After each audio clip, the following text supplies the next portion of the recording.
Nuha şunde zerre çatak eşler binivisin. Lep şerti harf be harf, tip be tip, pey be pey, tişte reçete derbaz debe tülmali pek bine. Azebek.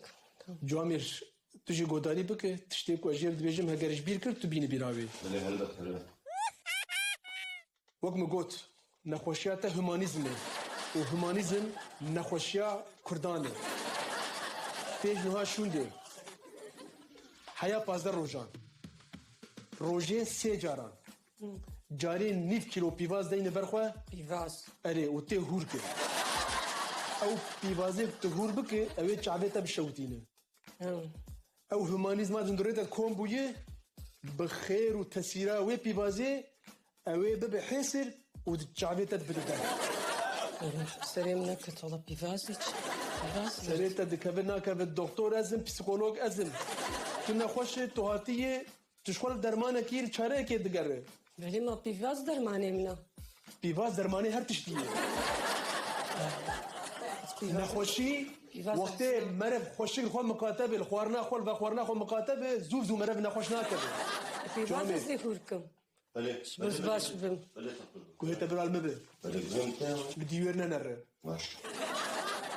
Rojê 3 cara. Carê nîv kîlo pîvaz tê deyne ber xwe û tê hûr kir.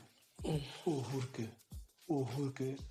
û ew humanîzma dindorê te kom bûye, ew nexweşiya dindorê te kom bûye, ew ê giş bibe hêsir û di çavê te derê. Ve çareser bederdim pivaz. Derd namîne. Derman ev e.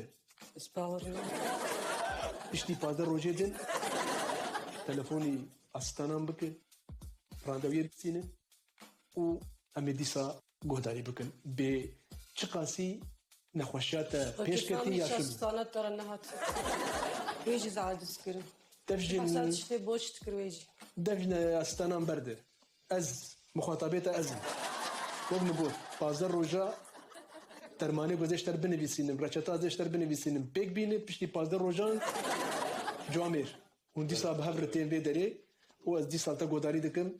Heger kêşe, problem berdewam kir, em ê reçeteyek de binivîsin. Da bila me bikin kam. Baş e. Bikin mecburim. Serçava ratinin, Sırı çarneş. ora xêrê ve serçava.